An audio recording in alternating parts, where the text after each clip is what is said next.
It's not going to be weird for me.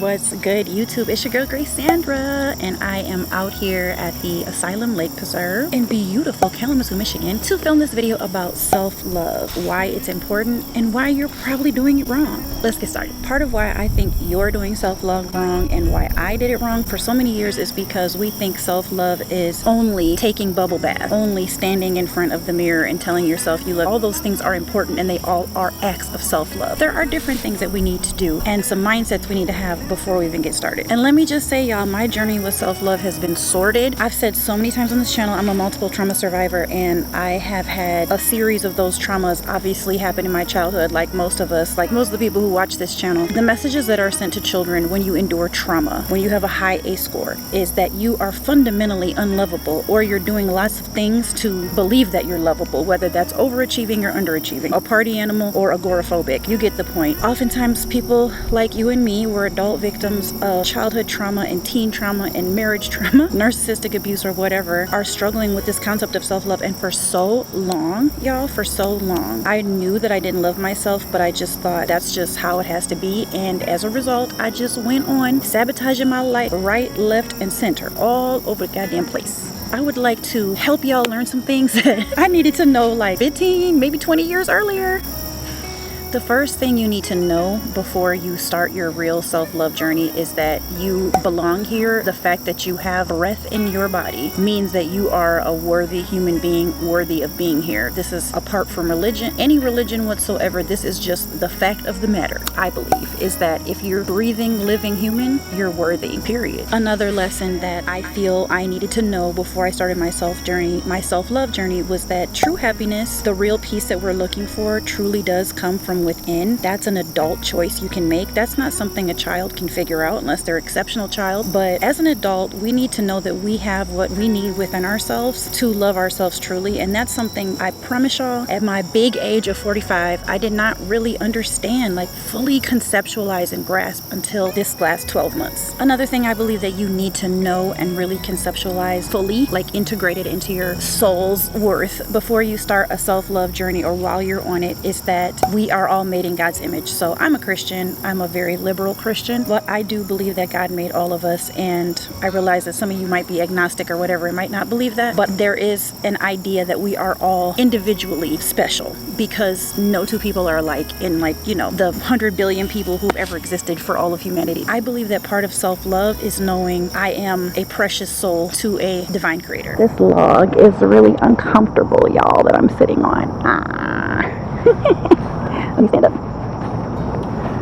For me, as a trauma survivor, a child trauma survivor, I was taught in so many ways through the ways that I was traumatized. Specifically, I was sexually assaulted by my dad. And what that told me was that my worth was very much tied up in my sexuality and in men and their acceptance of me, especially because as a little kid, I got, meaning 8, 9, 10, 11, 12-ish, I got a lot of attention from men, a lot of unwanted, obviously, sexual attention. And so what that didn't tell me, the messages I didn't receive, is that your thoughts are valuable. Your mind is valuable. You're entitled to big feelings. You're entitled to think and like and love different things. The abuse and the traumatic home I was living in put a very big shell around any aspiration. So I never really thought I would graduate high school. I never really thought I would be anything or do anything. And I definitely didn't think there was room for me to be someone who was considered smart or enjoyed things outside of what I was supposed to enjoy. It for damn sure meant that I did not think I had the ability to thrive. That was so deeply buried in my subconscious that I couldn't thrive and did not deserve to thrive, that I messed up my whole life because of it. And finally, another lesson that I believe we need to know and just really embody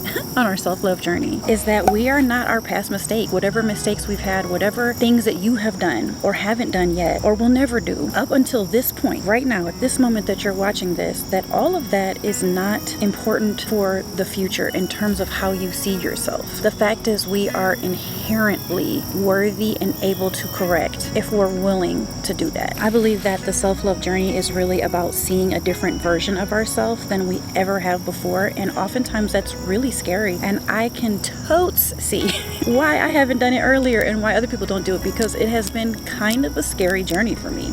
So about like a year and a half ago or so, I started reading Louise Hay's book. I forgot the name of it, but I have a whole series on it. I think it's called The Inner Child, but I will link the series right here. And she talks about the whole stand in the mirror thing. It's start telling yourself you love yourself, standing in the mirror. Every time you see your reflection, if you're anywhere out, say, hey, I love you. If you pick up your phone and you see your reflection, say, hey, I love you, with your name. And she was saying how when she coached people, she's gone now, but in the past, when she used to coach people, she talks about how people would break down and cry and have a hard time with this assignment and barriers to looking yourself in your eyeball and telling yourself you love yourself, and just how weird it might feel. And I was like, that's not gonna be weird for me because I'm like so evolved and shit. It was weird the first couple times for sure, and then I got used to it. But because it was so weird, I decided to start writing it every day. And writing it every day, it still felt detached, it still felt like a homework assignment, but I'll just keep going. And I think I've written it every single day now for maybe a full calendar year. All I know is that now when I write it, I mean it. I love it. I'm like, I love you, Grace. You are like so amazing. You're so brave. You're so resilient. I'm so proud of you. What a great person you are.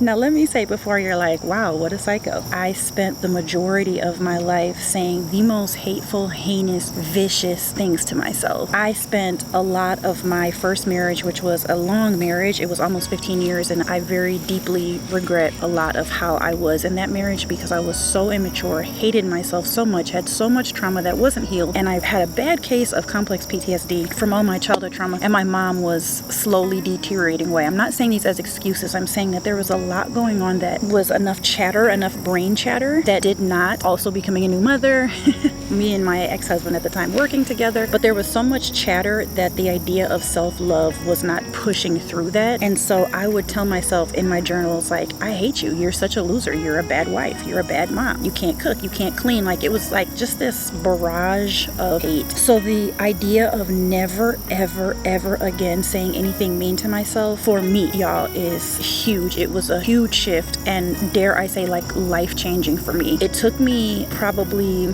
I don't know, this happened in like 2018-ish, and it took me like 3 to 6, maybe, I don't know, maybe even 9 months. I don't know how long, y'all. It just took me a while to get to the place where I was like, I am never, literally never saying anything bad about myself ever again. Never again. I'm never doing it. Sometimes I'll catch myself and then I'll be like, hey, remember you said you're not gonna do that. And then I'll just stop myself, but I'm not gonna ruminate on it. And so now that I write myself something nice every day, I just feel so good. It does. It feels so good.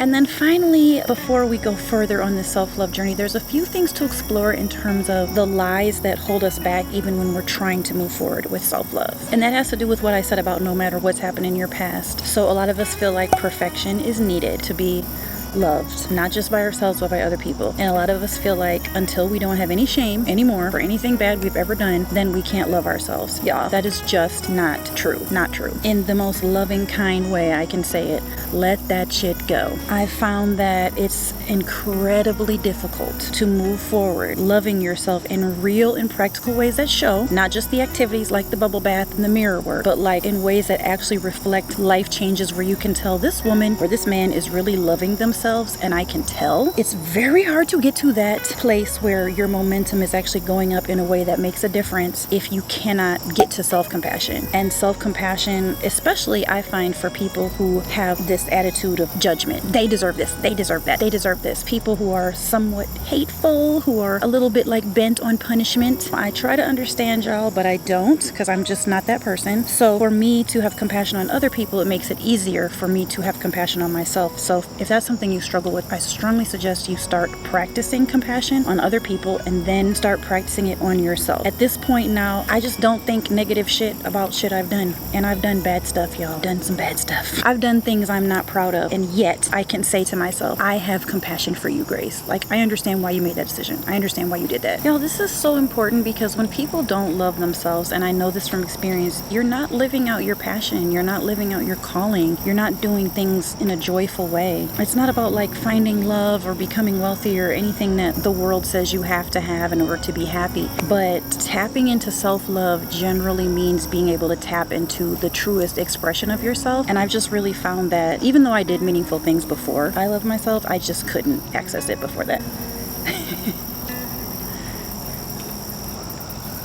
I'm almost done here if you guys... okay.